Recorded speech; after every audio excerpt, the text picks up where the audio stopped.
Então, beleza. Vou começar aqui a gravação. Moreno, admitir. Fernando, você vai admitindo aí as pessoas que estão entrando enquanto eu estou apresentando o tal?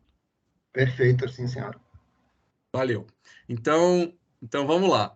Continuando. E aí eu fiquei pensando sobre essa história do professor distinto, que é um título realmente muito importante. O professor top, professores ilustres que são líderes em suas áreas de pesquisa. Eu creio que aqui no Brasil seria algo do tipo um pesquisador 1A do CNPq e professor titular de uma universidade brasileira.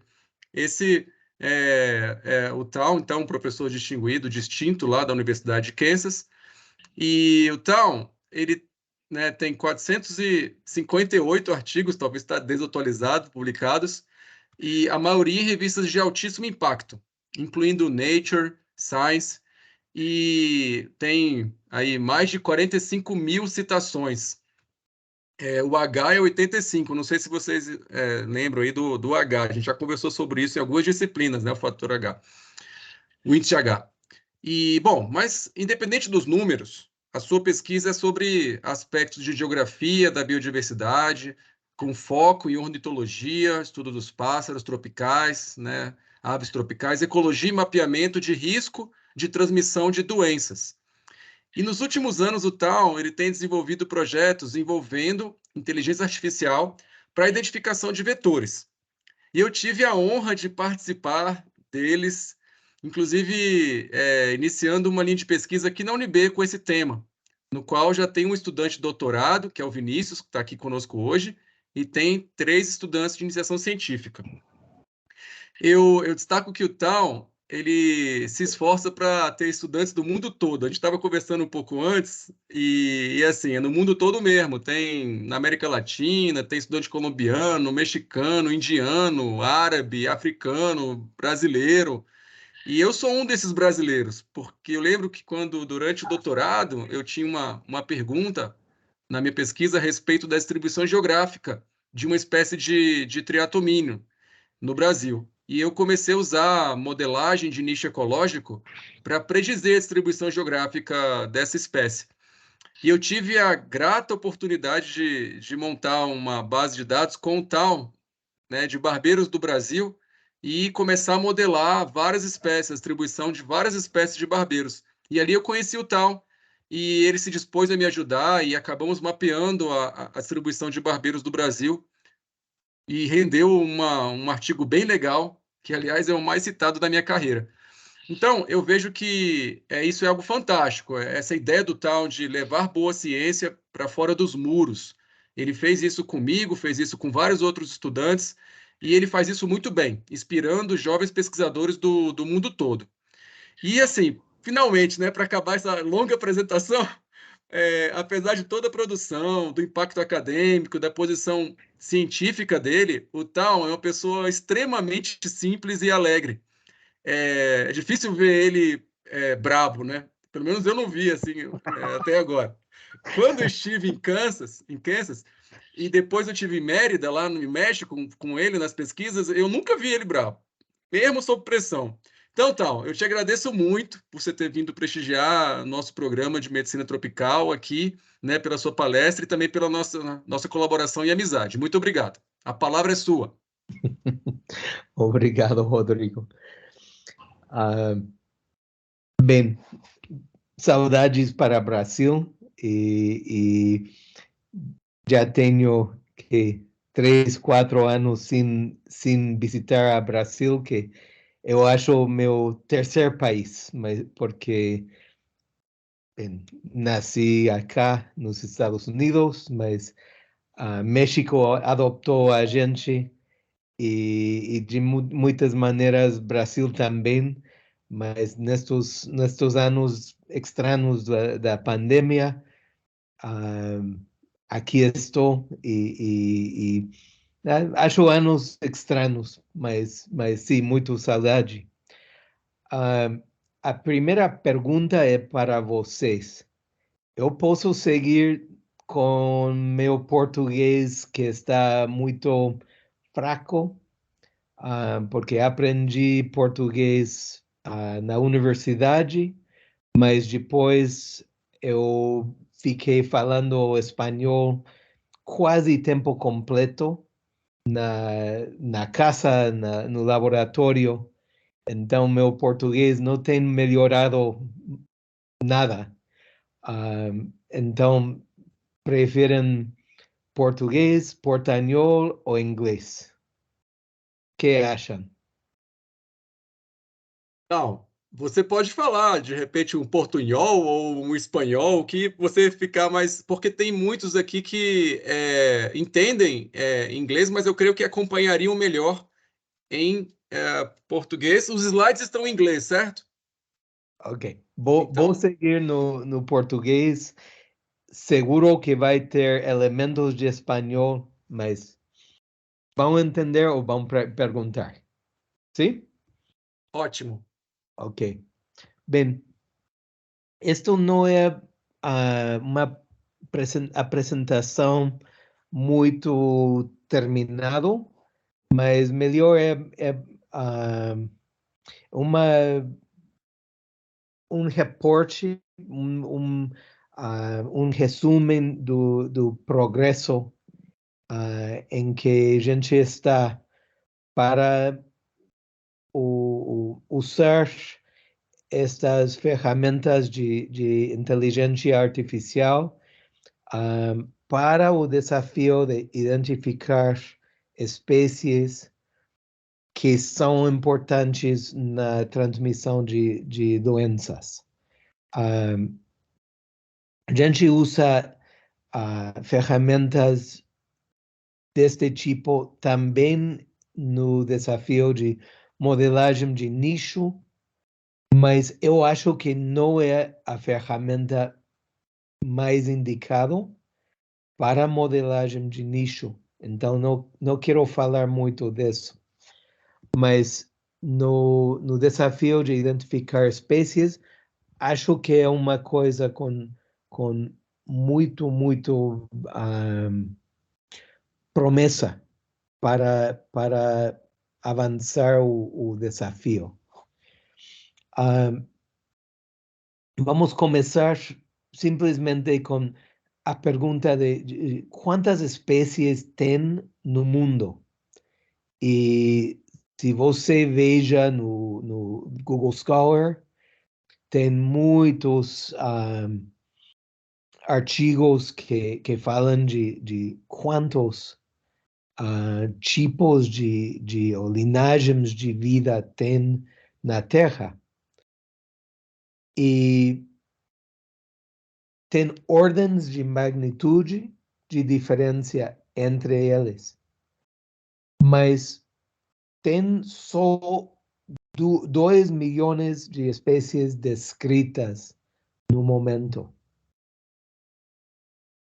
E quase todas as estimações são de 5 milhões, 10 milhões, tem até milhares de milhões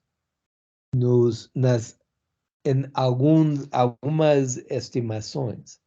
Então, não importa a resposta, se entre 80% e 99% das espécies não têm sido reconhecidos. Isso quer dizer que o desafio é enorme. Tem muitas espécies na Terra, só uma porção pequena tem sido descrito. A taxonomia, a sistemática, tradicionalmente não tem suficiente de recursos ou de gente. E o equipe de expertos na taxonomia está ficando velho. Num ponto com triatôminos, acho que Rodrigo sabe melhor que a gente, mas num ponto a média de idade dos expertos para triatôminos era 72 anos. Então, não temos uma equipe grande de gente experta na identificação. Então, a gente tem que procurar outra solução, não para reemplaçar a solução de expertos humanos, mas para ajudar. Então, para dar um exemplo, faz uns anos, uns 20 anos, a proposta saiu de identificação pelas sequências de ADN. E eles falam a infraestrutura de conhecimento taxonômico está caindo e que eles acreditam que o único caminho para capacidade de identificação sustentável é construir sistemas com base em sequências de ADN. Agora, esta proposta ficou altamente criticada. Partes eram por mau conceito. Por exemplo, eles querem usar esto de citocroma oxidasa 1. Essa gene não existe em toda vida, em todas as espécies. Então, a gente não pode usar isso para todas as espécies. Mas acredito que o problema mais grande desta ideia são coisas como não é possível classificar os fósseis. Acho que também o custo ou o tempo que é requerido para sequenciar essa gene. Então, uma ideia interessante de usar nova tecnologia para acelerar as identificações e, obviamente, também o identificar novas espécies, mas não é boa ideia.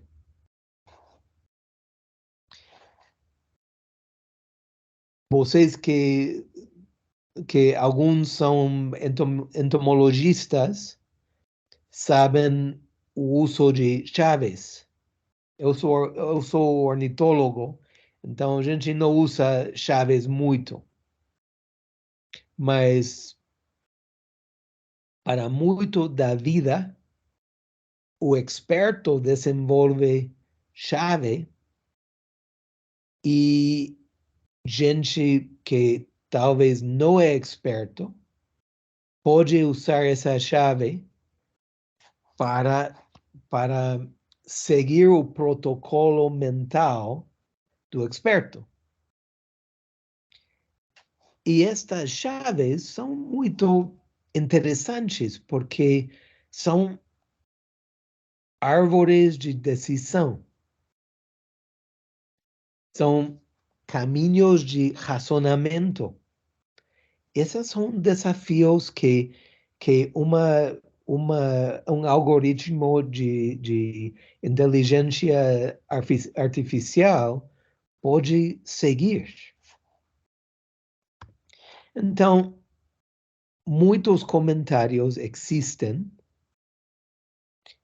que falam de que agora, Dan Jansen, que é um gênio que trabalha em Costa Rica, Dan Jansen fala, now is the time. E vejam que isso foi publicado em 2004. Ok? Now is past time. E é interessante que não tem implementado em grande escala esta coisa, depois de 20 anos destes comentários. Então, a pergunta é quanto gente pode aproveitar das ferramentas de inteligência artificial para solucionar estes desafios que temos em nossa ciência.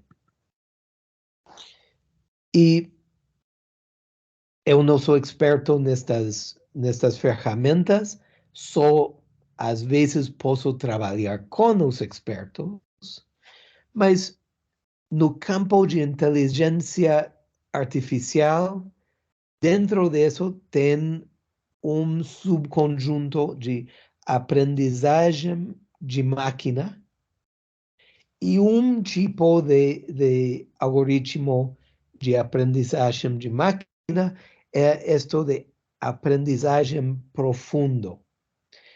E é usar uma ideia da biologia. São redes neuronais, mas muito profundo.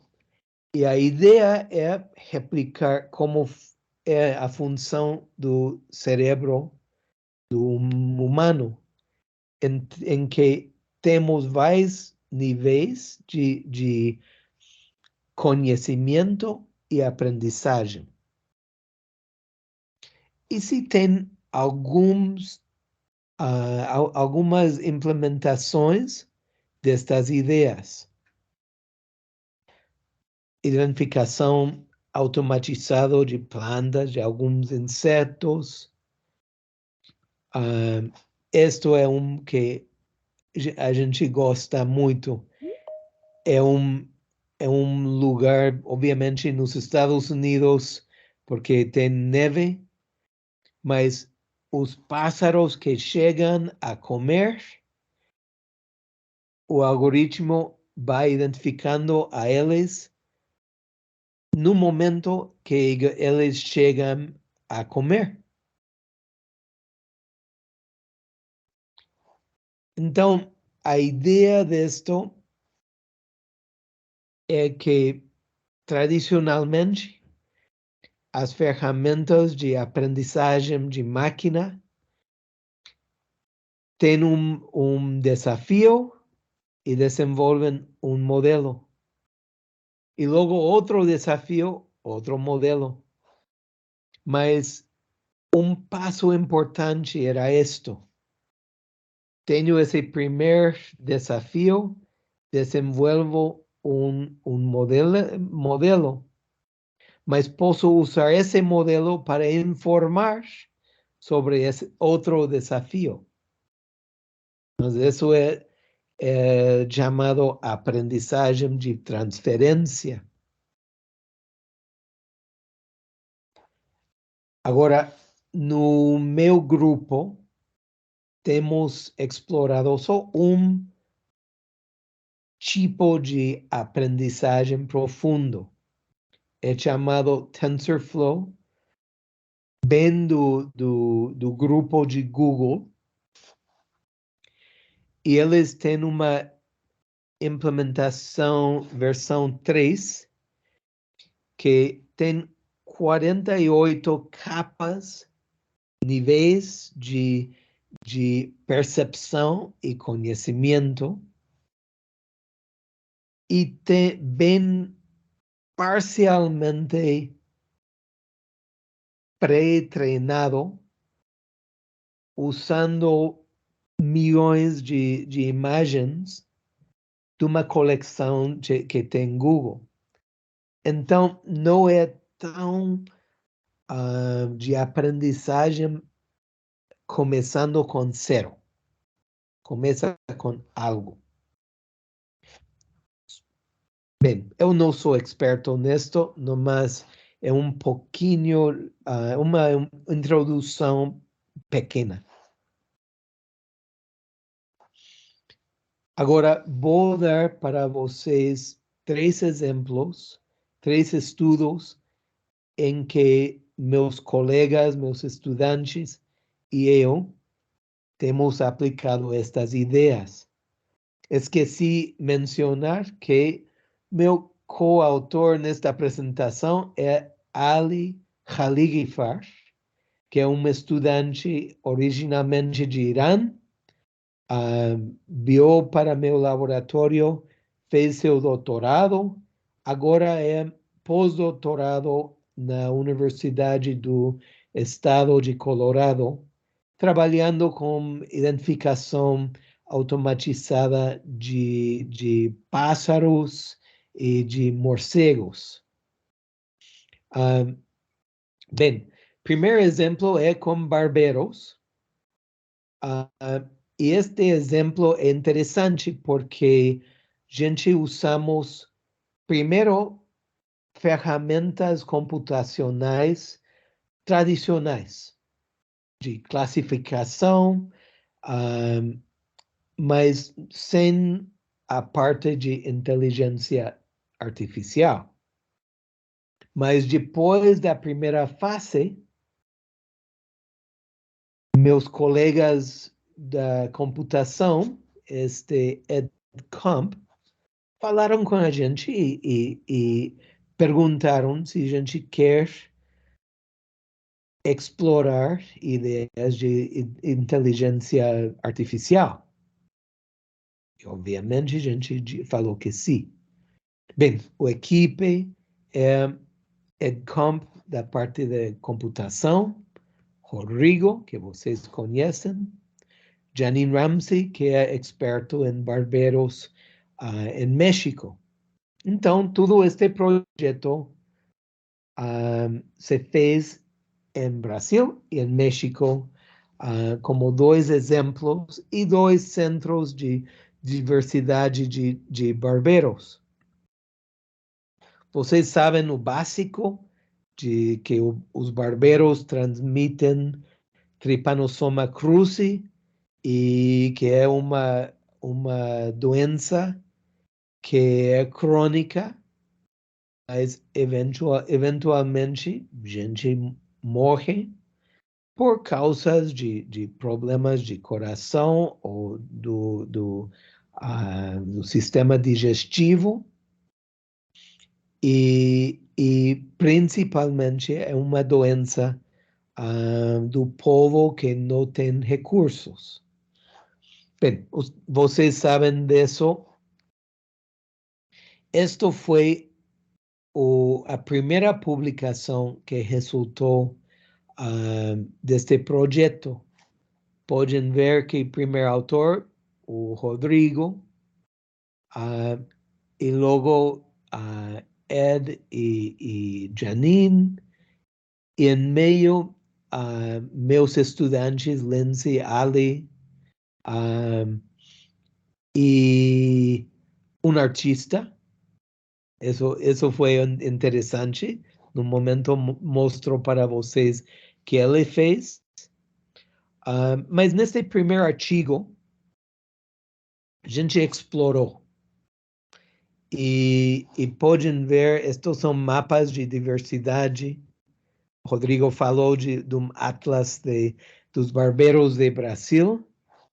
Este mapa resulta desse atlas. Este mapa de um esforço paralelo no México. O artista imediatamente falou: as fotografias que vocês têm são muito fracos, não são boas. Então, vou desenhar uma equipe de fotografia que é portável, é preciso e dá imagens de alta qualidade. Então, ele fez isto e fica num portfólio pequeno, e é muito fácil de usar, e as fotos são muito bonitas. Então, a foto resulta assim. E Ed Comp, que é especialista em computagem, ele fez uma série de algoritmos para reconhecer o corpo do barbeiro,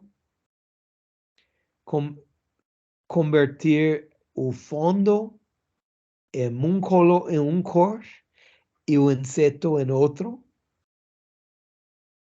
E logo ele fez protocolos para cortar antena e pernas e reconhecer a beira do inseto. E com base nisso, a colocar pontos de referência e logo medir as distâncias entre os pontos. Então, com este processo, que tomou mais que um ano a desenvolver, temos estes pontos de referência no corpo do barbeiro na foto. Então, vocês podem comparar entre a foto original e a foto processada. E o importante não é a foto do barbeiro, sino os pontos. E a gente usou ferramentas como análises discriminantes, como redes neuronais mais simples, não profundas, e o resultado não estava mal. 70 ou 80% dos indivíduos a gente podia identificar bem. Mas podem ver também que a gente não estava totalmente feliz. Então, saiu a ideia de aprendizagem automatizada e TensorFlow, e resultou este artigo, o líder Ali Khalifar, que agora é especialista nestas ideias, e a gente usou um protocolo mais ou menos assim, que temos o grupo de imagens de referência, sacamos uma imagem de cada espécie para um conjunto de imagens de teste, hacemos um passo de parametrizar, ajustamos o identificador e usamos os indivíduos de teste. E com isso calculamos o sucesso em identificação. E rodamos isto muitas vezes e com isso temos um cálculo bom de taxa de identificação correta. Parametrização em TensorFlow é quantos passos de treinamento, e isto é mais e mais tempo de computação linear, mas a taxa de sucesso sobe e já. Então, este ponto, obviamente, dá para a gente o máximo de sucesso no mínimo de tempo. Isso para espécies de México, que eram poucas. E para Brasil, podem ver que é preciso mais tempo, mais processo para chegar ao máximo de sucesso no mínimo de tempo. E aí o tradicional, e aí com os protocolos de inteligência artificial, muito melhor. Melhorou quase 8%. Mais que 8%.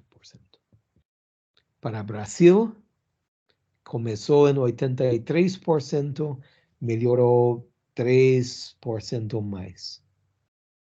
E mais espécies com mais confiança.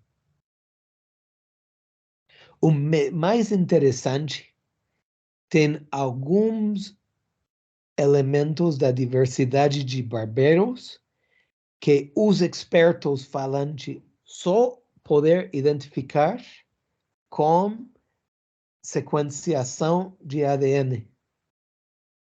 E os dois esforços podiam distinguir entre eles, coisa que o experto não.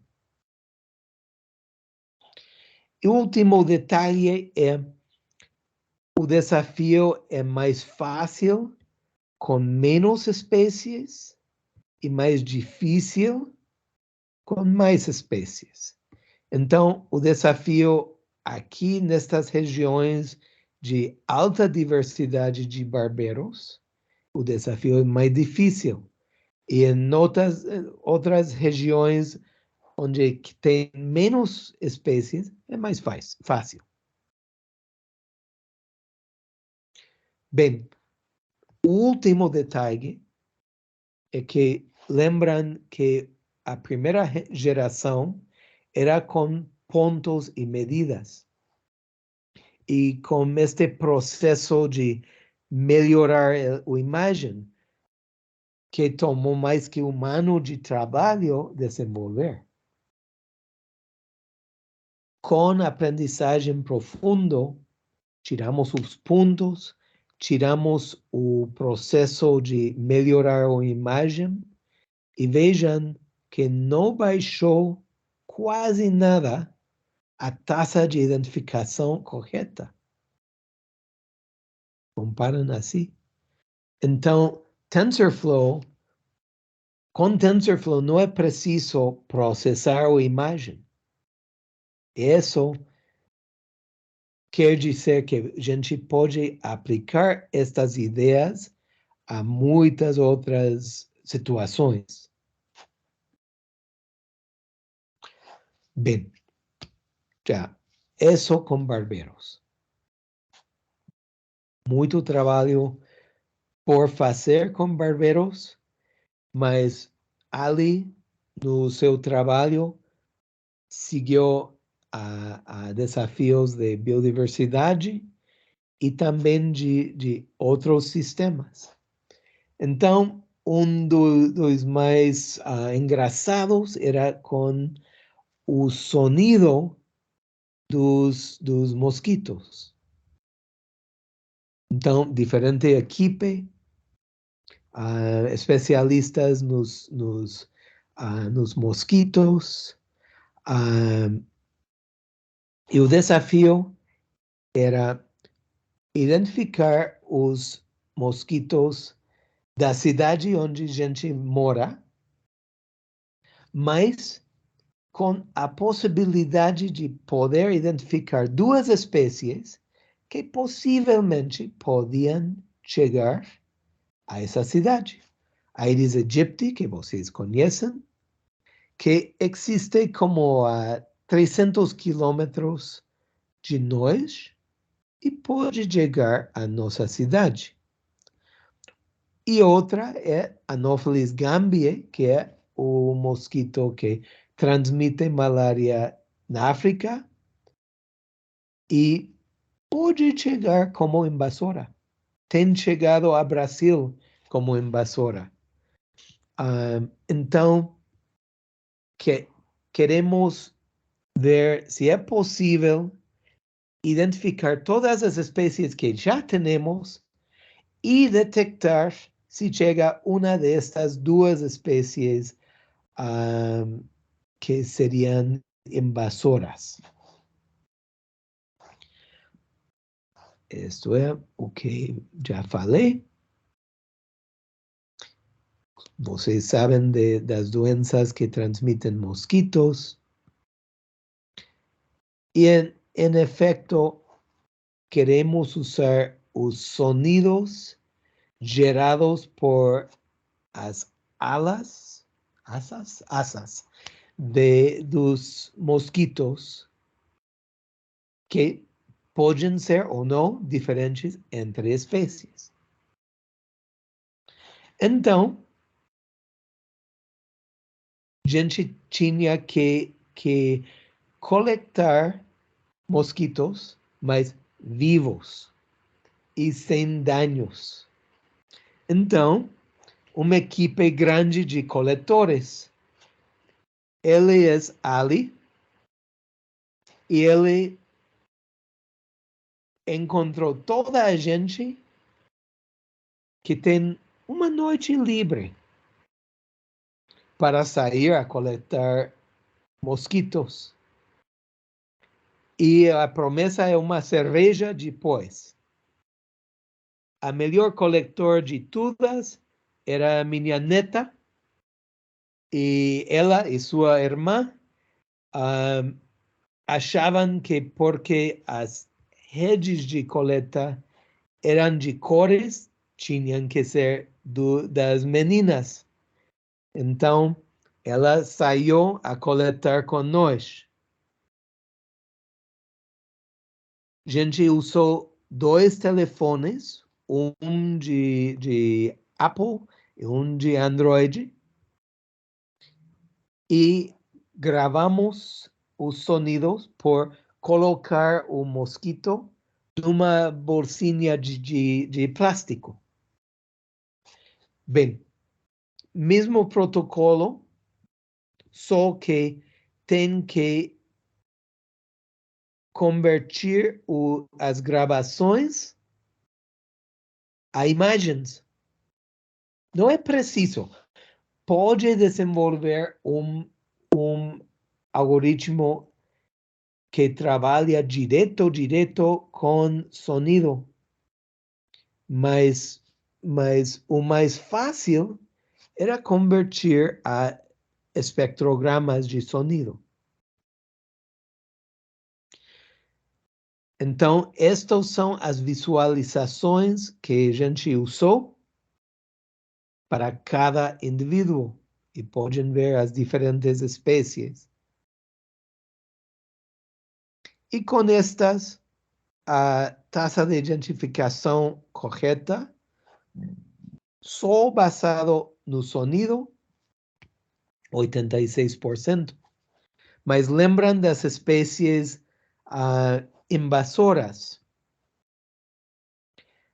Aedes aegypti quase sempre foi mal identificado como Albopictus. E Anopheles gambiae mal identificado como Aedes trivitatus.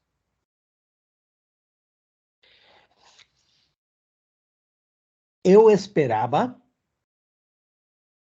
que ficaram identificados mal, mas com baixa certeza. Mas o algoritmo falava: esta gravação é Aedes albopictus, estou seguro. Isso não está bem? A certeza muito alta nestas identificações erradas. Então, colocamos as 6 espécies, as 4 que já estão, 1, 2, 3, 4, e as 2 que não estão. Colocamos as 6 e a taxa de identificação correta, 86%, mas com algum problema em distinguir entre Aedes aegypti e Aedes albopictus. Então, mais ou menos bem, mas não perfeito. Então, disso, a classificação só para as espécies presentes na cidade, boa. Mas a certeza nas identificações erradas, demais de alta, mas com mais trabalho, pode ser uma base para algoritmos de monitoreio ou para o povo poder identificar mosquitos. Não está perto, mas pode ser. Agora, final, garrapatas. No momento, tenho um apoio grande da Fundação Nacional de Ciências e o enfoque é nos garrapatas na região onde a gente mora. E entre outros desafios, temos a ideia de desenvolver a capacidade de identificar garrapatas automatizado. Então, temos 7 espécies ou que estão, ou neste caso, é uma invasora que vai chegar. Está tudo bem? Tá tudo bem, então. Sim. Tudo bem. Ok. Perfect. Ok. Então, esta espécie está a 200 quilômetros da área de estudo da gente. Então, temos 7 espécies. Para cada espécie, fêmea adulta, macho adulto, ninfa e larva. E vamos falar de 2 fases. Uma fase já feita, a outra fase ainda não. A primeira fase é usar imagens boas, bonitas. Então, meus colegas que têm colônias no cautivério, eles fizeram uma biblioteca de referência, 600 imagens tomadas com microscópio e uma câmera muito boa. E a primeira pergunta é se a gente pode distinguir adulto de ninfa de larva. Se a gente pode classificar, identificar os adultos por espécie e por gênero, sexo. E se podemos identificar todos os garrapatos, não importa a idade, a espécie ou o sexo. Então, para a idade do indivíduo, podem ver que a classificação é quase perfeita.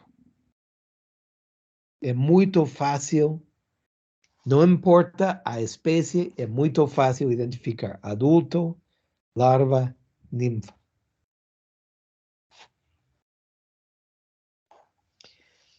Agora, com todas as classes, e lembram que isso é muito mais difícil, porque passamos de 3 classes a 13, 14.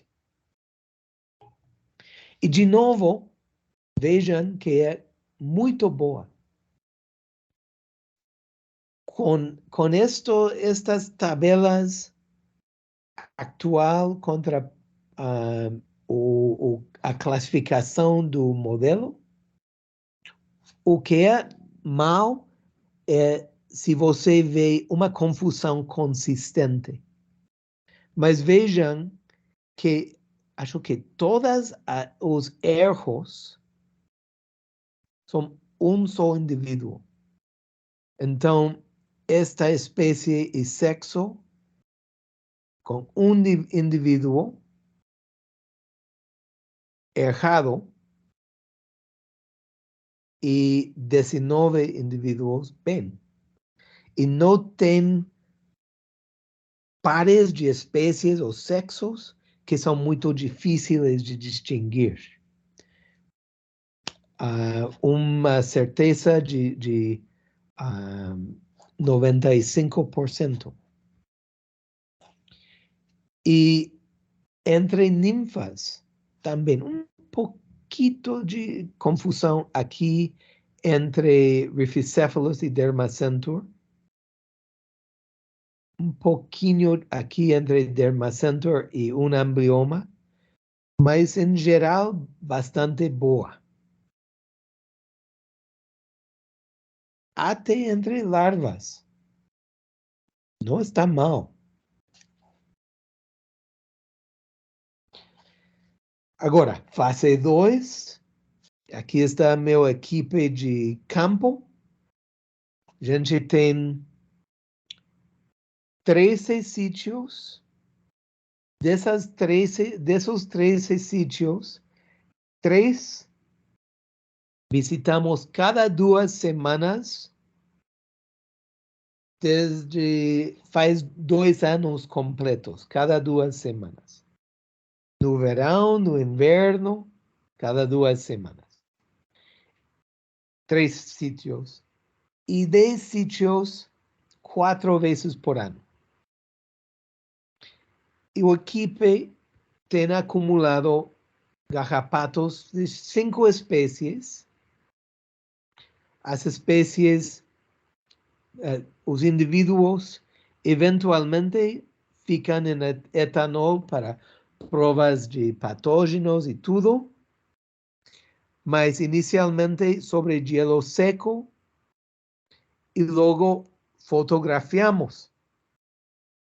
Vamos em 300 indivíduos, mas cada indivíduo com 2 iPhones e 2 de Android. Cada telefone em tamanho da vida normal e em aumentar 5 vezes.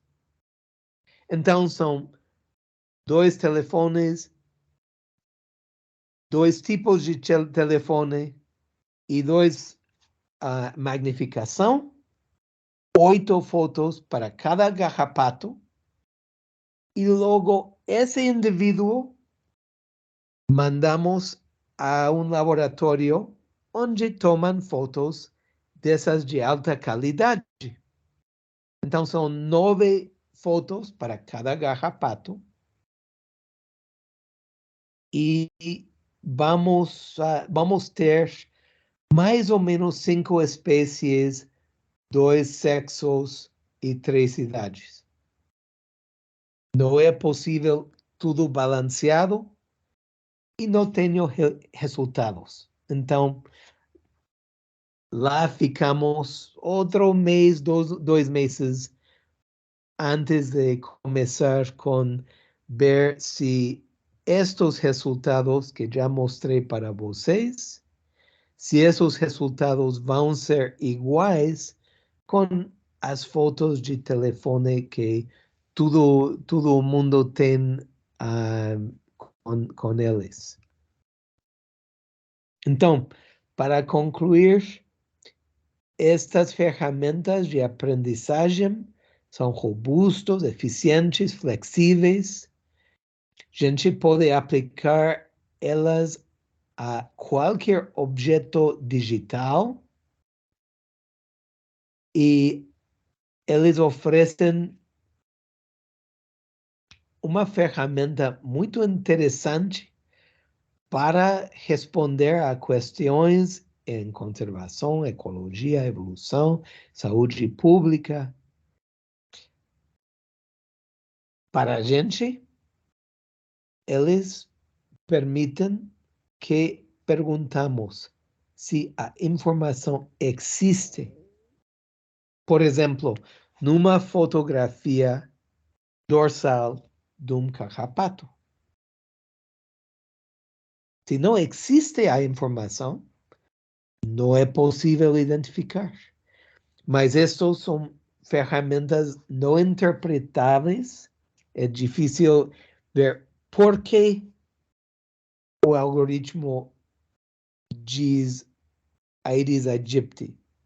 Não é possível facilmente explicar a identificação, mas a gente pode concluir se existe a informação.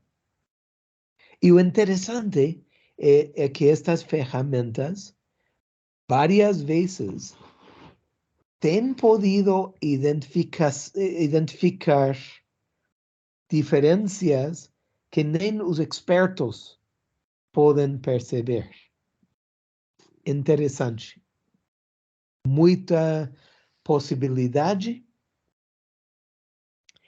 E não sei aonde vão levar a gente, mas a exploração é fascinante e acho que é útil. Então, lá estamos. Essa é a situação no meu laboratório com respeito a estas ferramentas. Só para mencionar, também a gente tem projetos com identificação de rãs, com muito sucesso num gênero nas Filipinas que tem 32 espécies e a identificação basada nos seus cantos, a identificação quase perfeita. Também a gente está trabalhando com identificar cantos de pássaros, mas isso é muito preliminar ainda. A ver, perguntas?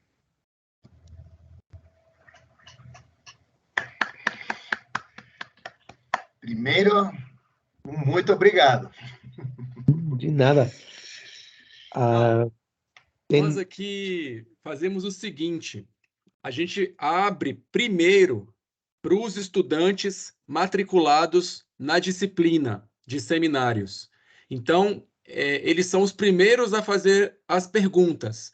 Depois deles, aí a gente abre para todo o público, professores, estudantes do núcleo e também estudantes de outras universidades que eu vi que entraram aqui, tá bom? Perfeito. Então, oi, Kawara, tudo bem? Vamos aí abrir, então, primeiro para os estudantes da disciplina. Podem ficar à vontade para fazer as suas perguntas para o tal. Vamos aguardar aí as perguntas deles. É só levantar a mão e perguntar.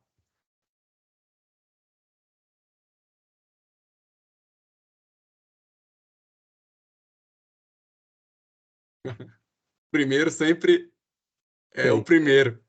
Sim. Ainda não se animou ninguém. Então, Rodrigo, enquanto o pessoal se anima, eu vou aproveitar e vou fazer comentário e pergunta. Beleza. Então, é assim, a primeira coisa que eu queria comentar é assim, que eu estou tentando ajudar um pouco o Vinícius, né, que está trabalhando com isso e tal. Aí estou lendo algumas coisas sobre esse tipo de trabalho. Então, uma das coisas que eu achei muito promissoras é que tem um sistema para, ele chama de Class Activation Maps, mapas de ativação de classes, para você entender onde o algoritmo está olhando dentro de uma imagem que caracteres morfológicos ou cromáticos ele está considerando, mais ou menos, para tomar a decisão.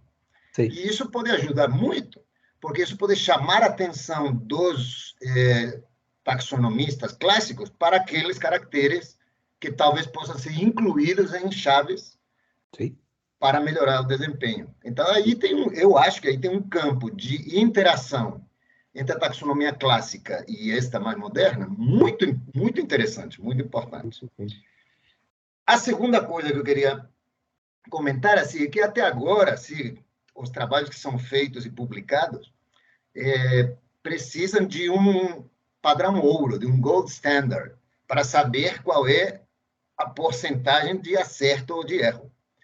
Mas a ideia é que no futuro, quando isso é aplicado na vida real, a imagem que chega não tenha uma identificação.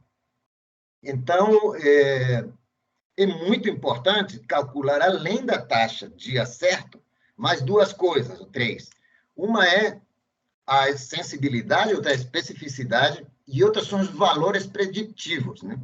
Sim. Por exemplo, com uma sensibilidade e uma especificidade muito altas, um sistema de identificação sempre vai errar se a probabilidade a priori de ter aquela espécie naquela área é zero. Não adianta, sempre vai ser assim. Então, assim, só para comentar, assim, e pedir ao Tom para comentar um pouquinho também, que tem esses detalhes muito interessantes para aplicação prática, tanto no campo, assim, com a ideia de melhorar, de reforçar a taxonomia clássica, quanto na ideia de aplicar isso em campo.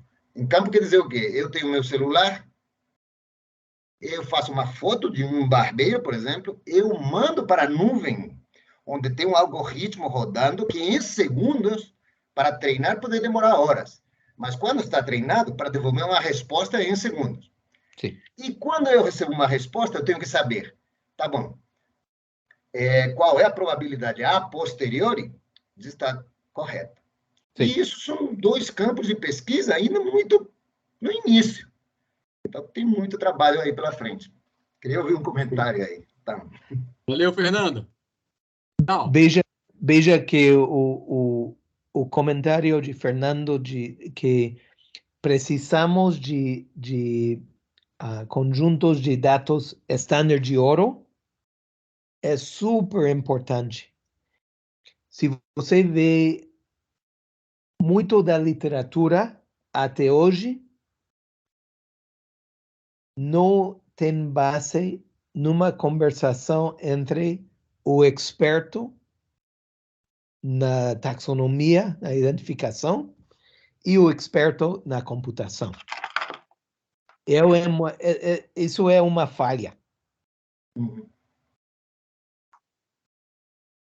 Então, o enfoque, eu acho, deve ser criar esses conjuntos de dados. Pode ser uma coleção de milhares de fotos, mas que o experto tem evaluado. Porque Rodrigo lembra que no desenvolvimento desses artigos sobre barberos, gente tinha problemas porque algumas fotos estavam identificadas mal. Lembra, Rodrigo? E a outra coisa é isso do telefone. Os telefones têm seus problemas, são boas câmeras. São melhores câmeras que eu tinha faz 20 anos, que era câmera assim profissional, mas não são perfeitas. E tomando a foto assim sem aparato do laboratório, o ângulo pode estar um pouco mal, o enfoque um pouco mal. Vocês sabem isso. Vinícius sabe isso muito. Vinícius está testando os efeitos desse tipo de fatores. Sim, lembro, está ótimo. Mas, por isso, a gente está com os garrapatos, a gente está criando coleções de fotos que são as perfeitas e as não perfeitas,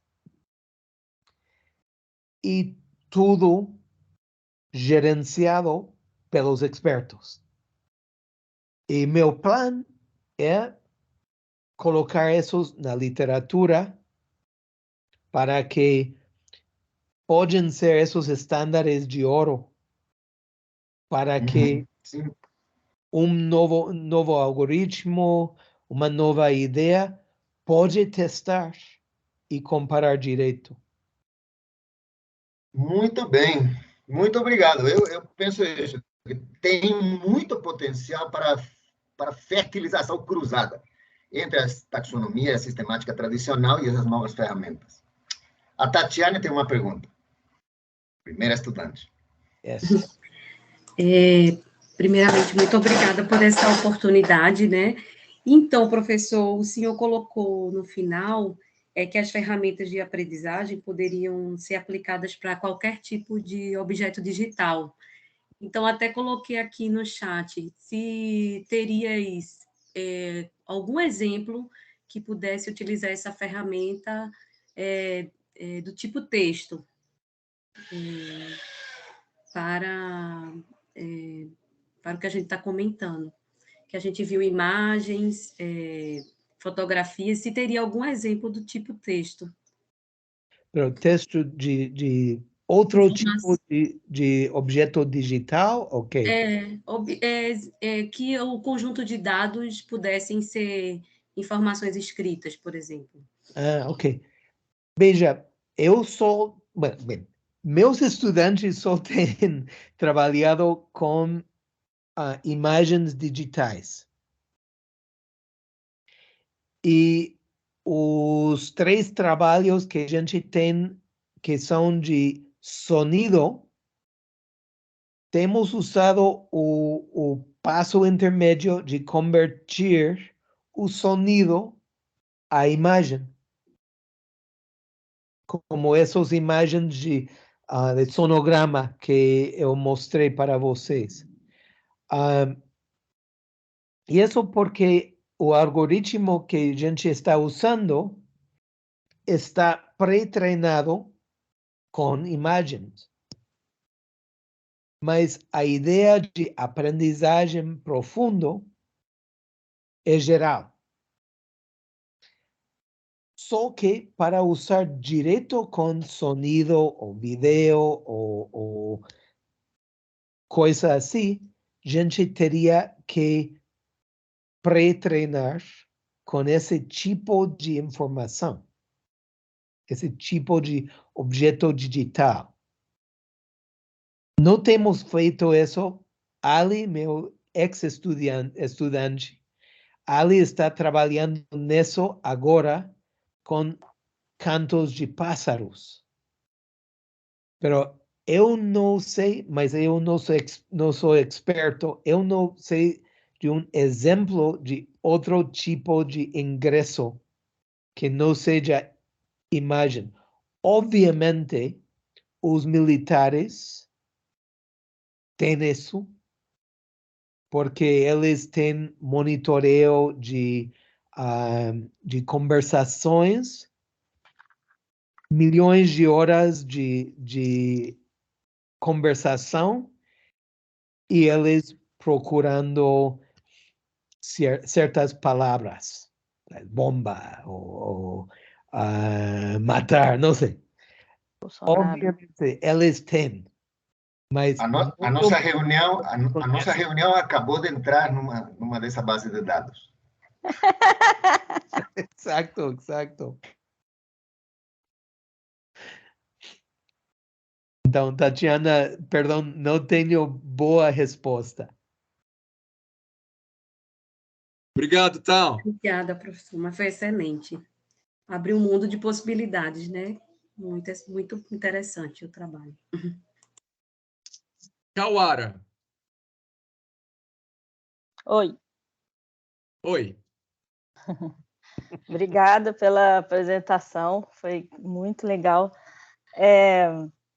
Eu estou me perguntando aqui, gostaria de saber do senhor sobre o que falta, o que o senhor acha que ajudaria para a aplicação disso em escala, a nível, assim, aplicar no país, se investimento, se seria necessidade de equipamento, qual equipamento, se é só um celular comum ou não, treinamento para o pessoal que for usar, divulgação, não sei, tudo que puder estar envolvido, e talvez todas as anteriores.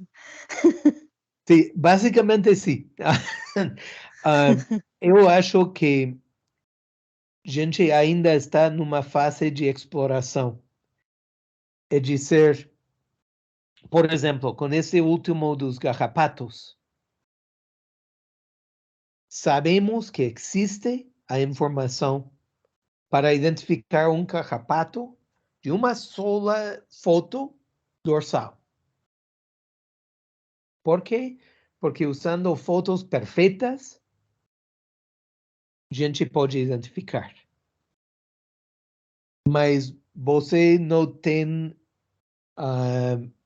uma câmera de $70,000, você tem um telefone de $200. Então, temos que desenvolver, sei que Vinícius está desenvolvendo também conjuntos de dados, de imagens, que permitem que a gente prova qual é a sensibilidade, por exemplo, a que o ângulo da foto não seja exatamente vertical, ou que a qualidade de câmera é isto e não um estereomicroscópio que compramos com $70,000. Então, para barberos, para garrapatos, perguntas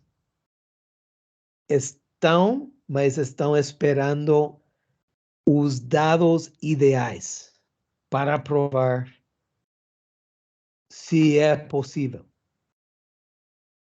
Agora, para outras classes de desafios, mosquitos e flebotomíneos, eu vejo o desafio é 3 dimensões.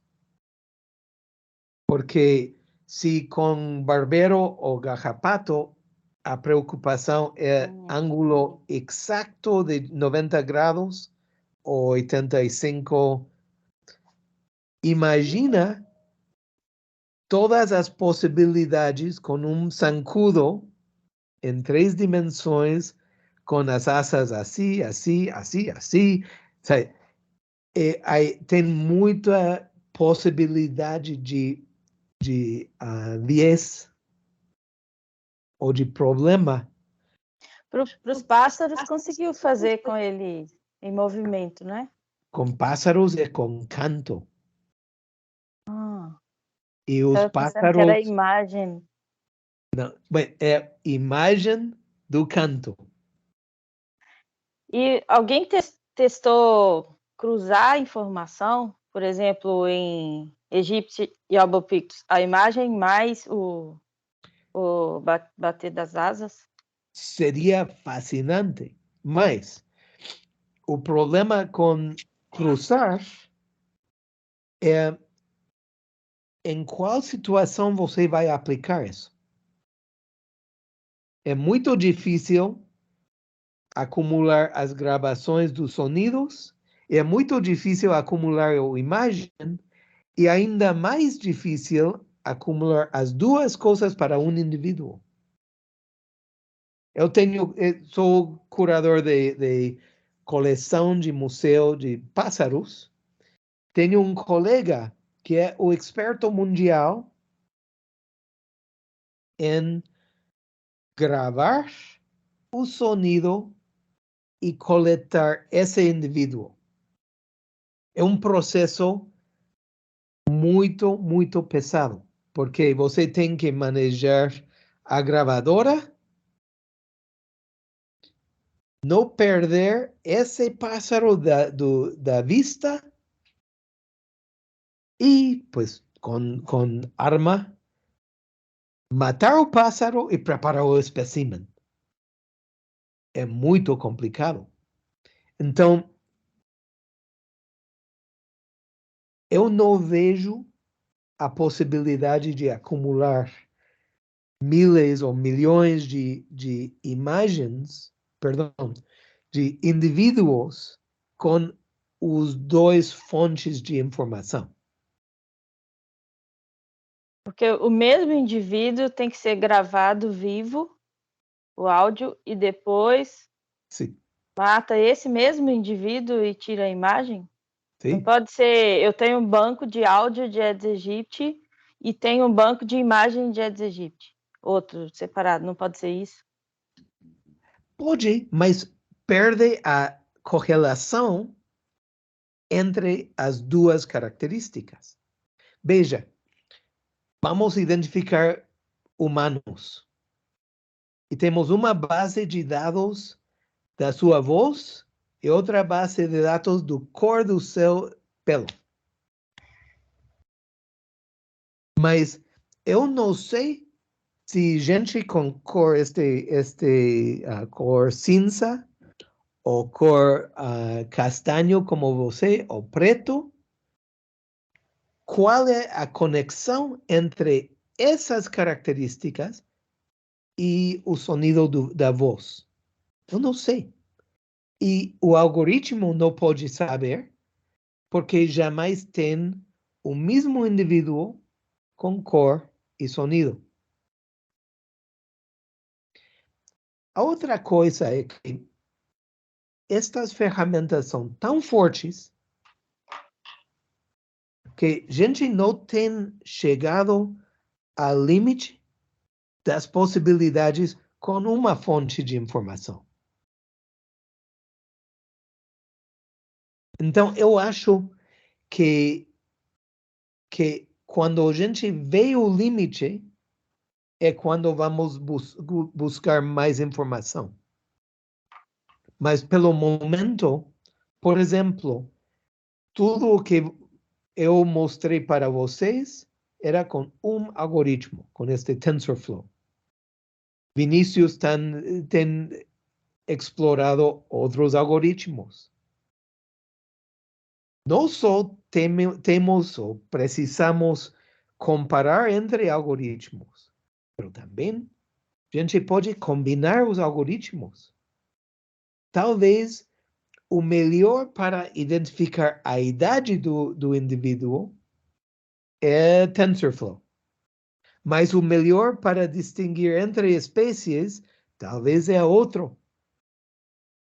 A gente não tem explorado essas ideias nem começando.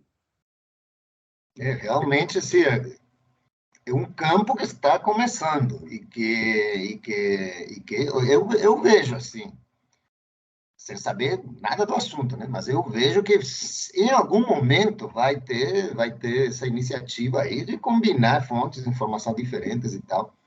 Mas até agora, sim, eu acho que para trabalhar em escala, eu acho que é muito bom a gente começar pelas imagens. Tem bancos de milhões e milhões de imagens para pré-treinar os algoritmos e estamos aí vendo como que trabalha com isso. E agora, tem oportunidades de entrar ao nível que você menciona.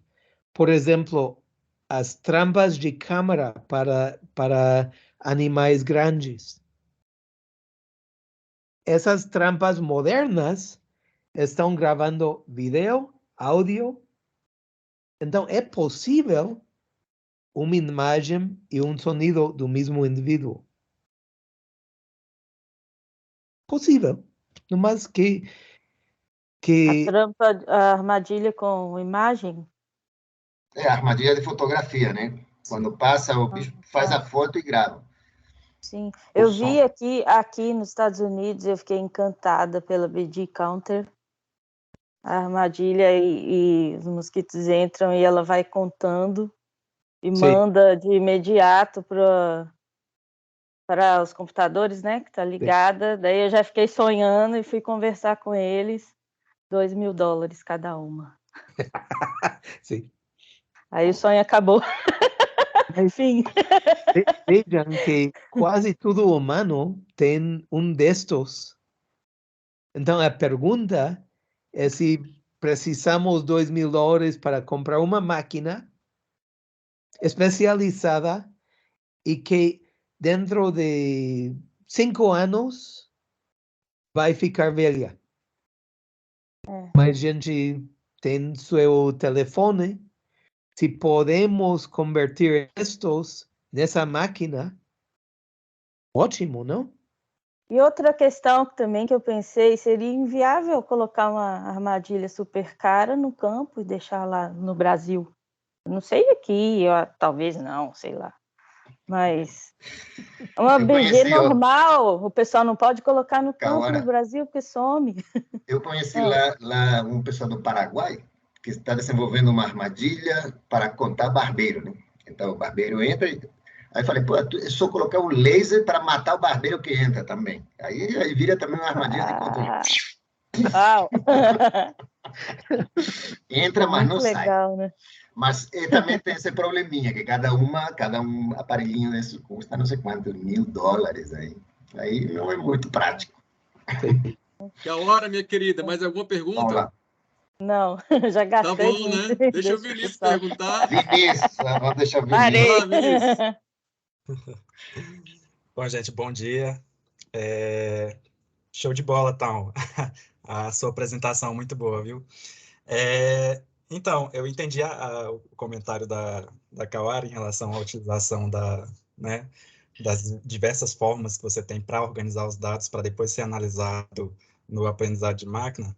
E quando se tratando da primeira parte e da segunda parte, tanto dos carrapatos quanto dos barbeiros, eu acho que a imagem ela acaba se tornando mais fundamental para fazer as análises, né? Porque até mesmo a gente meio que está querendo dar a nossa tarefa para o algoritmo, né? É como se você, é como eu costumo dizer ultimamente que o algoritmo na verdade ele é meu aluno, né? E eu sou o professor do algoritmo porque o desempenho dele vai depender do que eu ensino para ele, né? O que eu digo para ele fazer. Então, se eu ensino errado, né, é claro que ele vai aprender errado. E a primeira etapa realmente é ensinar da forma que a gente vê. O que a gente vê para fazer a identificação de inseto ou de qualquer grupo biológico? A gente vê a morfologia, características de coloração, características de padrão de forma, né, morfologia, e é assim que a gente faz a identificação.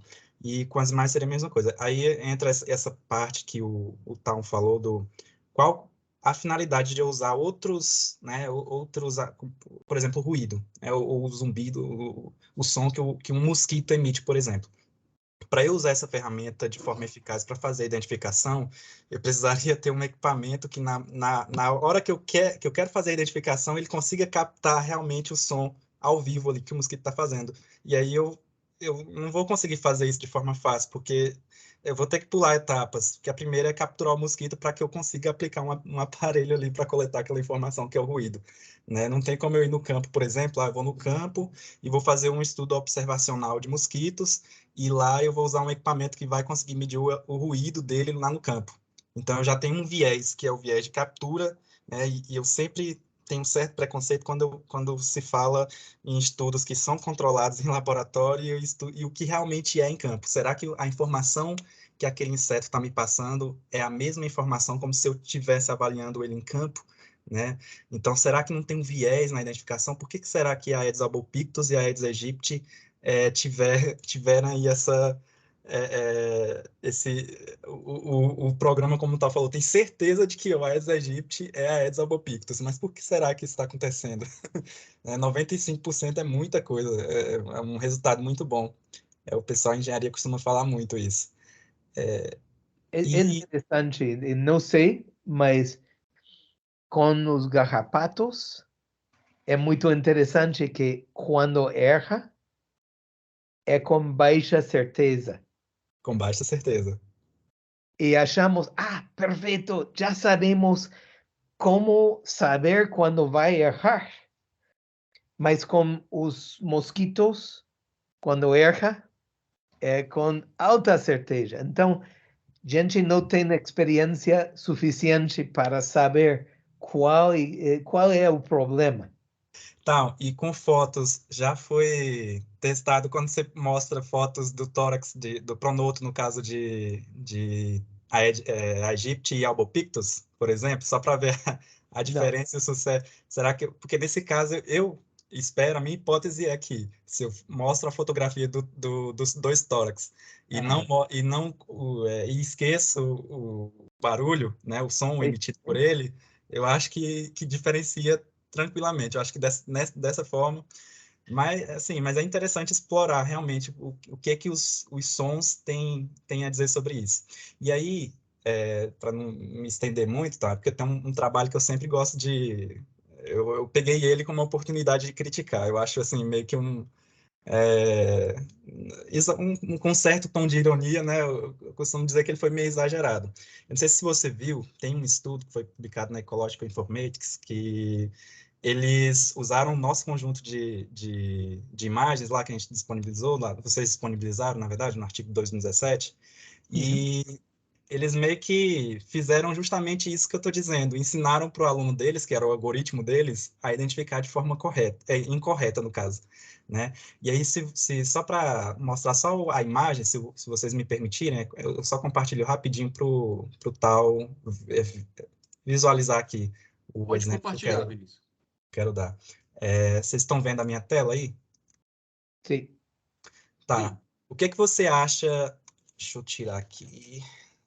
Estou com a tela duplicada. O que é que você acha, Tal, de uma situação como essa, por exemplo? O cara pegou as imagens e ele ensinou para cada imagem, né, o que cada espécie é. Beleza, que a ideia era ele dizer que o algoritmo dele é muito bom para identificar. Mas adianta de alguma coisa ele dizer que o algoritmo dele é muito bom para identificar um indivíduo como esse, como triatomalente, sendo que não é triatomalente? O que você acha desse tipo de trabalho? Foi publicado uma revista. Não é nem do gênero triatlon. Foi gritante. É um erro gritante. Você terrível. sabe perfeitamente, garbage in, garbage out. Então, o importante é que temos esos acervos de dados estándar de ouro para poder aplicar uma nova ideia, mas com uma coisa que sirve. Esto, se não é Lynch, não é Lynch. Então, mas eso não invalida a promessa do seu algoritmo. Invalida os dados que eles usaram para testar. Então, o desafio nosso é melhorar a qualidade dos dados que existem por colaborar com gente experta, com barbeiros, com carrapatos, e logo fazer ponte e poder falar com gente de computação que não sabe de barbeiros, pero provavelmente tem ideias muito boas na computação. Eu assim, tem outros problemas nesse artigo, né? Mas eu não sei muito bem se o problema deles foi que identificaram de forma errada as imagens, ou se eles montaram essa figura de forma errada. Porque eu duvido que eles mudassem o nome das classes que está no banco de dados de vocês, que já está pronto. Então, provavelmente eles não. Isso só demonstra que eles não sabiam. Mas tem outro problema, viu, Vinícius? Esse trabalho foi publicado em mais de uma revista, praticamente idêntico, os mesmos autores, só que, por exemplo, o primeiro autor desse trabalho aí mudou o sobrenome dele no caminho, autor ou autora, não sei. Então, provavelmente um grupo de pessoas que aproveitam de forma um pouquinho predadora, né, o trabalho de vocês de oferecer uma base de dados pública, de imagens gigantes, para depois eles aplicarem aí uns algoritmos e publicar trabalhinhos. Mas isso é assim, é melhor nem prestar atenção nesses trabalhos. Olhar para eles de forma crítica e depois esquecer. Interessante. Eu estive dando uma olhada no trabalhos sobre barbeiros e tal, e aí encontrei várias repetições desse mesmo trabalho. Sim. Enfim, Obrigado, assim, Vinícius. problemas de ética profissional aí. Tem. E a ética profissional é desafio para todo mundo. E Mas Vamos lá, isso, gente. eu penso que ainda assim vale a pena sim oferecer para o mundo todos os nossos dados bons. E aí, se alguém vai fazer um uso errado ou equivocado desses dados, é problema deles, não nosso. Exato. Que nós fiquemos seguros na qualidade dos dados, na apresentação da informação, e se eles querem usar os dados de maneira não ética, é problema deles. Beleza. Muito bem, aí que está Aqui o no nosso chat, critério e a nossa visão crítica, viu, Vinícius? Para quando você lê esses trabalhos, processar e chegar nas conclusões adequadas. beleza. Fernando, aqui no chat tem uma Tá. contribuição aqui da Aline, dizendo que o software para identificação de textos NVivo 2020, utilizado em pesquisas qualitativas ou que incorporam metodologias qualitativas e quantitativas. Só para dizer que existe aí esse software que a Tatiane comentou sobre identificação de texto. Mas eu não sei se eles fazem isso por inteligência artificial. Deve ser, né? Oi, professor. Oi. Só complementando. Obrigada, professor, pela apresentação. Muito interessante as questões aí dos algoritmos. É porque tem vários softwares, mas eu só lembrei desse. Porque ela perguntou de texto, tem várias pesquisas até em redes sociais, né, que as pessoas têm usado esses softwares para fazer pesquisas sobre opinião, sobre várias questões, aí depende da questão. Tem também a questão que o professor pontuou, estratégia de investigação policial, nas redes sociais também usam esse tipo de...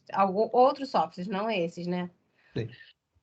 Mas é só para dizer que eu só lembrei desse, mas tem outros também no mercado, para quem tiver interesse. Obrigado, Aline.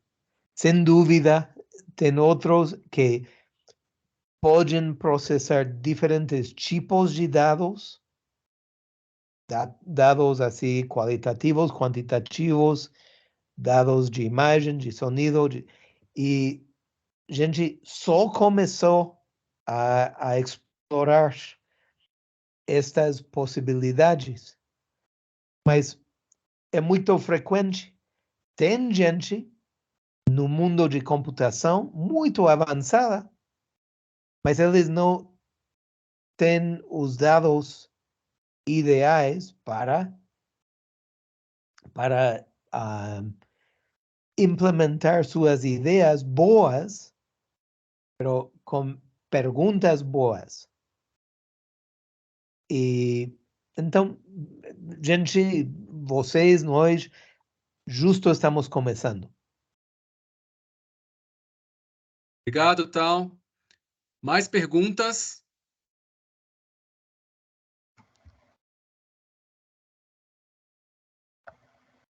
Fernando.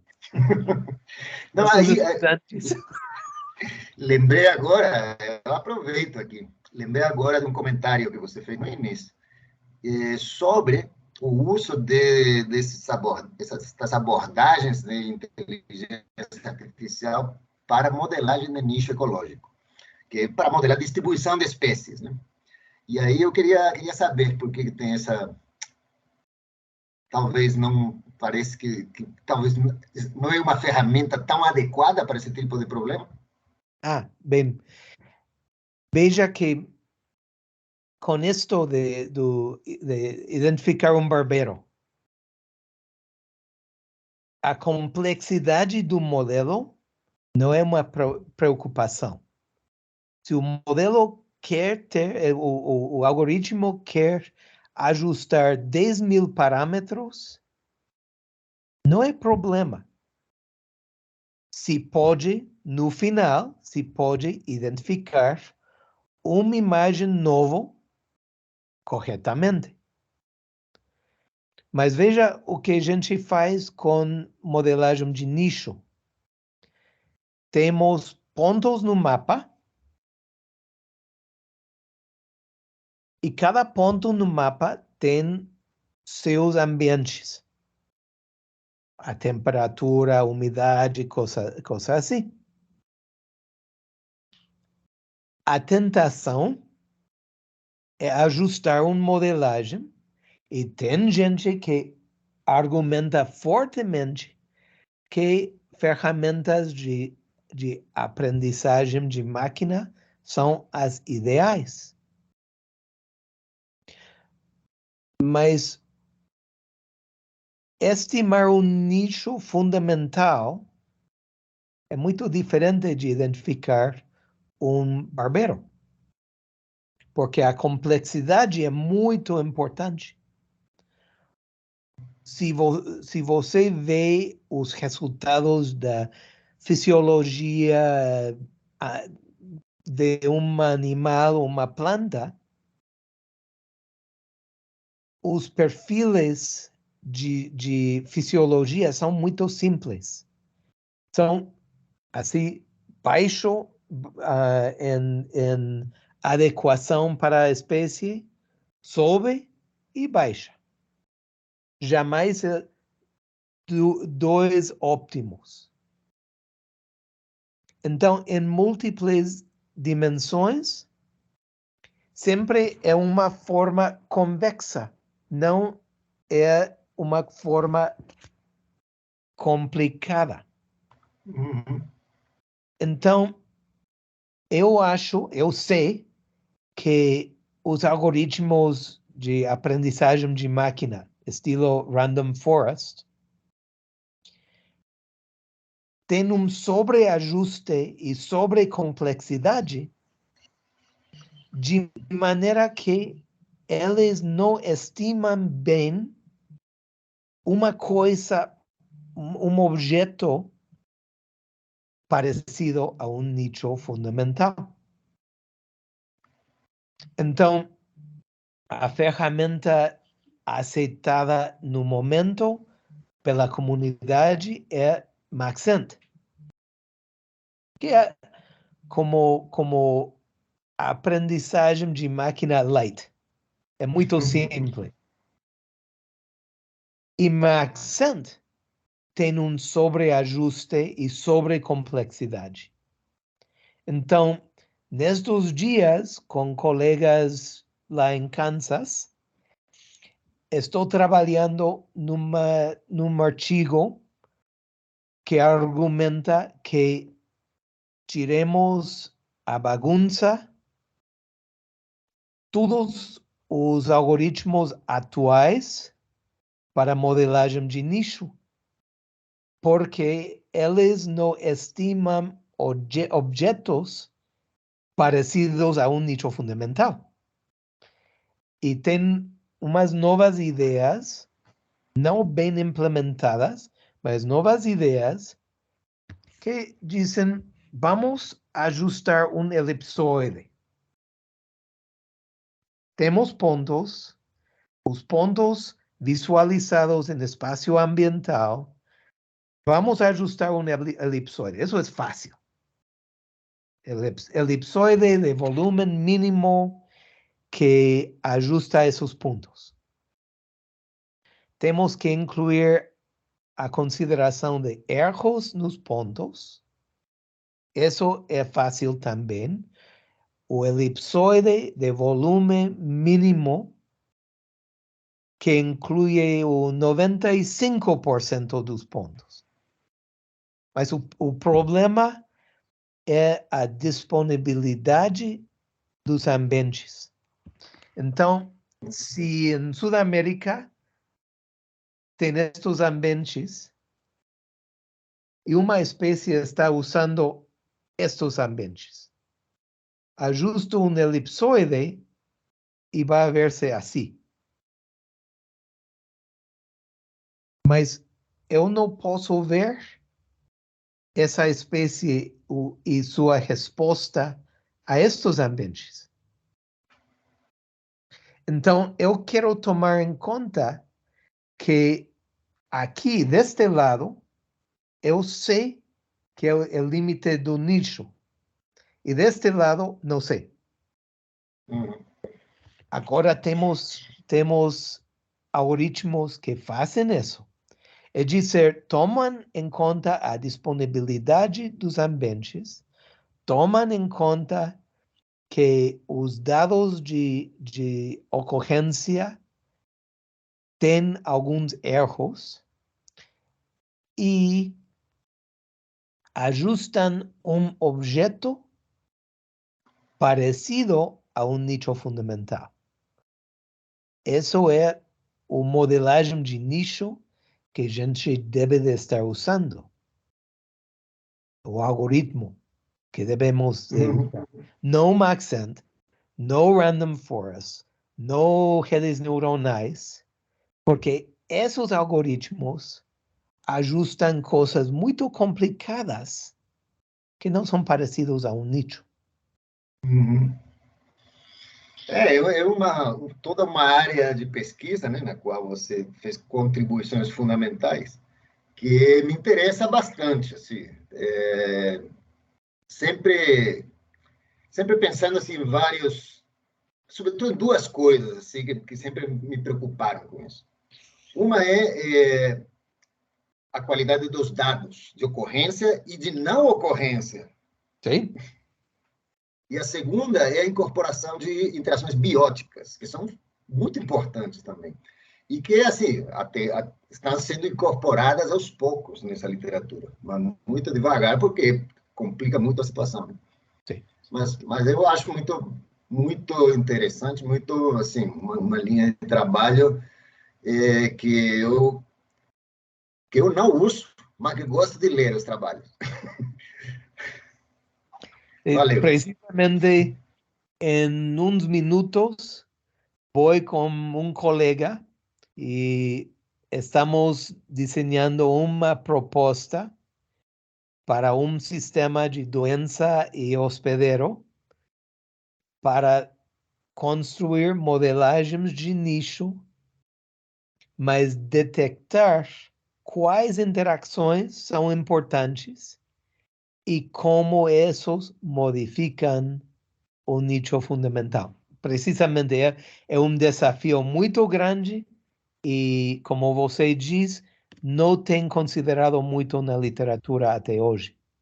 Eu conheço alguns trabalhos no México, por exemplo, né, com Cruz e com Leishmania. Sim. Eu acho que o Juanjo Morrone tem uma linha de trabalho, né, nessa direção. Sim. Muito bem. Rodrigo levantou a mão. Não, porque eu fiquei curioso em relação ao projeto dos carrapatos, e a gente sabe que não tem, né, nenhum estudo ainda sobre identificação automática de carrapatos, ou você já viu alguns? Tem um que vem do grupo de Lyric Bartholomew. Ela é uma poder com vetores.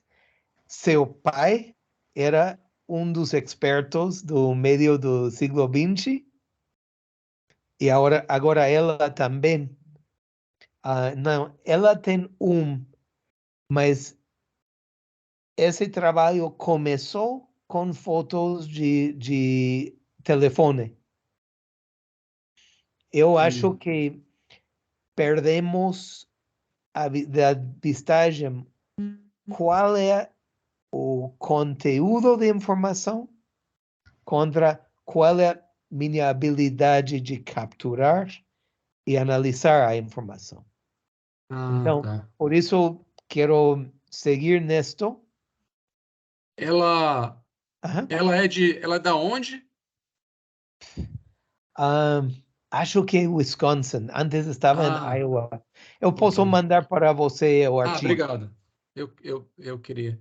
Então, aí eu vi que você tem as perguntas de diferenciar os estágios, diferenciar espécies e sexo, Sim. e assim, a gente sabe que tem larva, ninfa e adulto.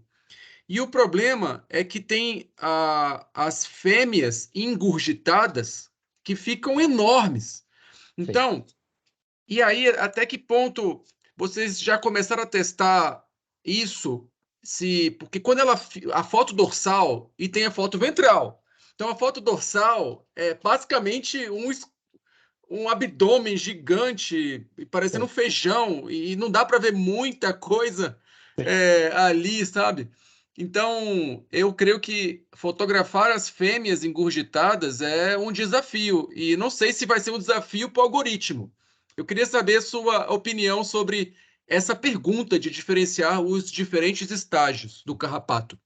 Sim. Os estágios sem tomar sangue, esses são fáceis de identificar. Mas isso de inflar o carrapato, temos a possibilidade, porque minha colega lá em Oklahoma, lá que gerou as fotos, ela tem colônias e ela dá comida para os carrapatos. Então, a gente vai poder ver, mas essa Ótimo. é uma fase no futuro. Vamos trocar informações daqui para Perfeito. frente. Sim. Bom, temos mais uma pergunta aqui do Fábio Marconso. Por favor, Fábio, pode fazer sua pergunta. Olá, gostaria de agradecer, foi muito bom, achei muito interessante. Eu gosto muito dessa parte de computação. Eu tenho uma dúvida muito específica com relação àquele erro, aquela taxa de 95% que está dando entre os mosquitos. Eu não sou da área de entomologia, tá? Fábio, você é da onde? Eu sou de Rondônia. Rondônia. Muito bom. Isso. Ok. Eu sou bolsista na Fiocruz, eu trabalho numa plataforma, mexo muito com computação, com processamento de dados, com Big Data, na verdade. Então eu estou meio que nesse ramo, ajudo em projetos open source com visão computacional, e a minha dúvida é um tanto simples. Vocês estão usando o TensorFlow para poder fazer uma inteligência artificial, né? Ajudar a montar os neurônios, vocês dão um input e esperam o resultado baseado naquela base de dados. Sim. Nesse caso específico dos 95% de erro, não seria o caso de usar uma biblioteca mais inferior, não um algoritmo tão avançado para esse caso, porque ele deve estar gerando um entendimento errado, né? Por exemplo, é muito fácil para ele identificar um grupo, um conjunto, por exemplo, aves. A gente viu no primeiro exemplo aqueles retângulos identificando as aves. Meio que ele está fazendo essa caixa grande para aquelas duas espécies. Eu tenho uma dúvida se diminuir ou usar um algoritmo mais simples não destacaria isso e deixaria a base mais específica. Se isso foi testado ou se como testa a visão computacional na etapa dos desenhos, onde vocês tiram os membros, jogam aquele binário de cor para poder destacar o inseto, o que é corpo, o que é membro e poder ampliar o espectro, né?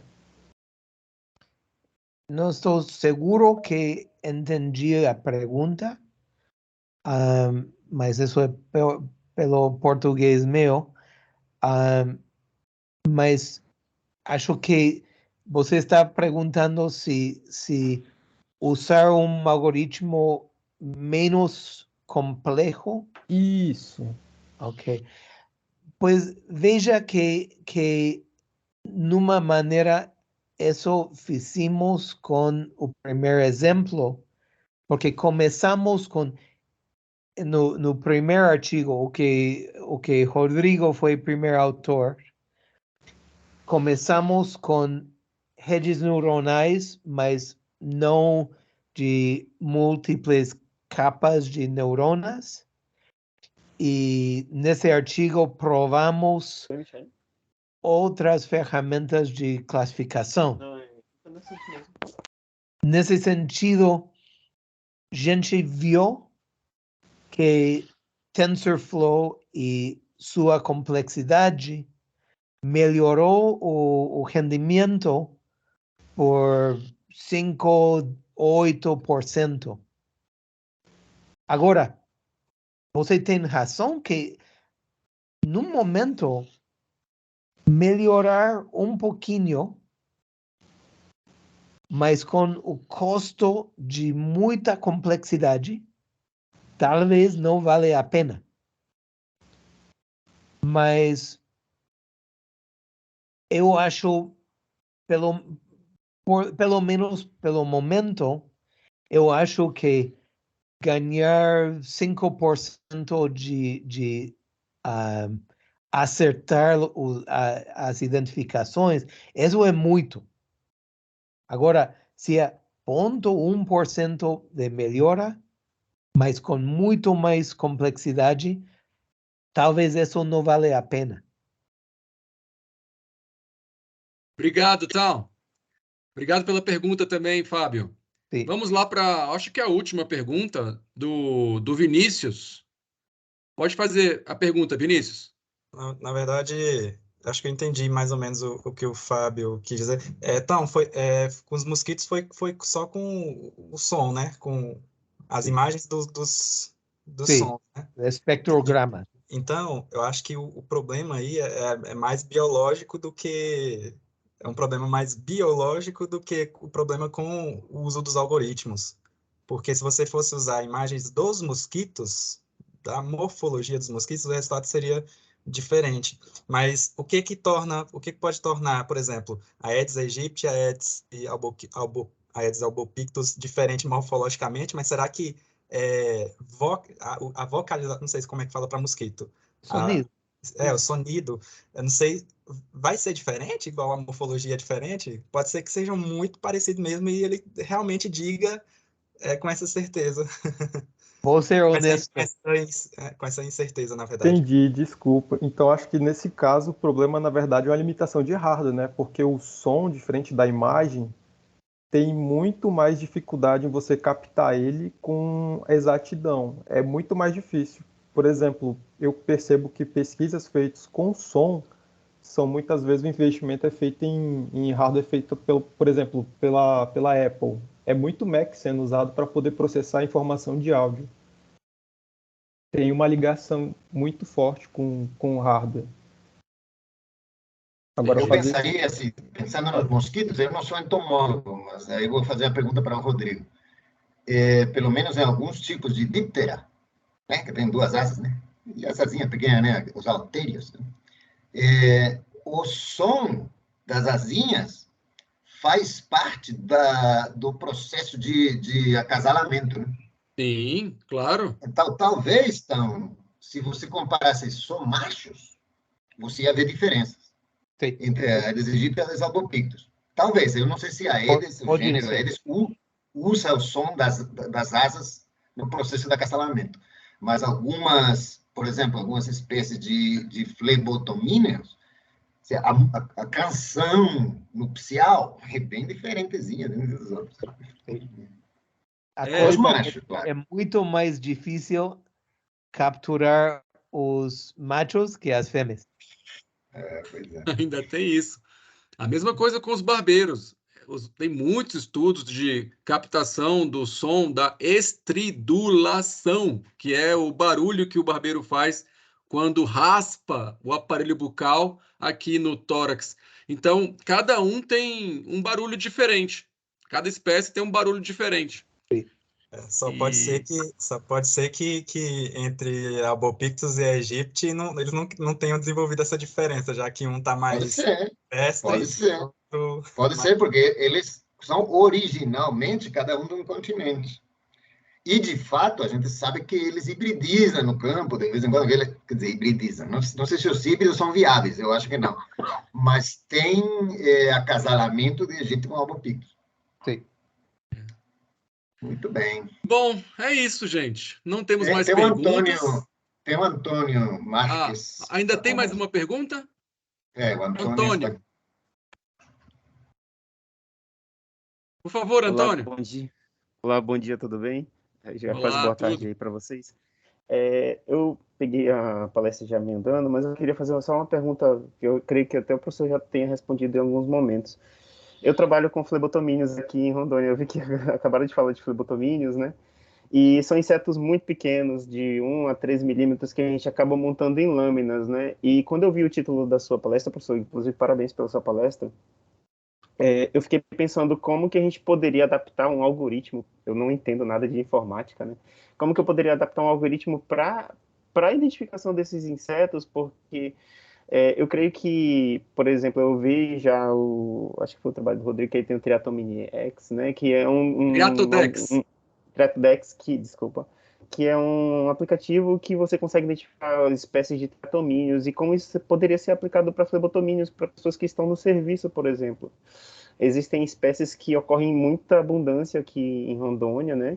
3 ou 4 espécies que elas são até de fácil identificação morfológica, mas como que a gente poderia estar montando um banco de dados para estar formulando um algoritmo nesse sentido, porque a gente monta esses insetos por serem tão pequenos, eles são microscópicos, a gente tem que montar em lâminas, né? E o quanto de caracteres eu poderia estar inserindo e o quanto de complexo isso poderia estar afetando no algoritmo, né? Seria mais nesse sentido a minha pergunta, eu sou mais de leigo mesmo nessa área. Obrigado, Antônio. Eita, tal, identificação automática de flebotomíneos. Veja, eu acho que é possível, mas tem desafios. Muitas espécies, poucos expertos, 3 dimensões. Então, para princípio, tem que ser uma colaboração com experto na identificação. Uhum. Isso é para começar tudo. Mas eu acho que tem uma oportunidade para mosquitos e para flebotomíneos. O desafio de 3 dimensões é muito difícil. Pode resolver, mas requer muitas imagens, porque tem que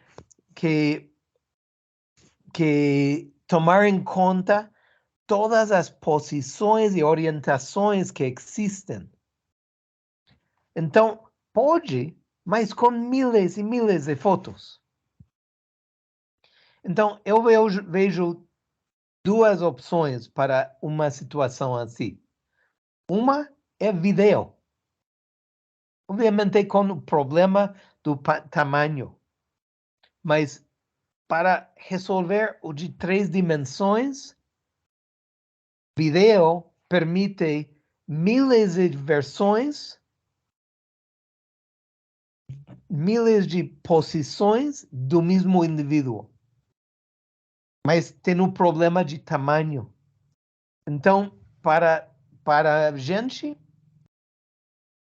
se eu for a tomar o desafio de identificação de flebotomíneos, eu vou usar pura ASA.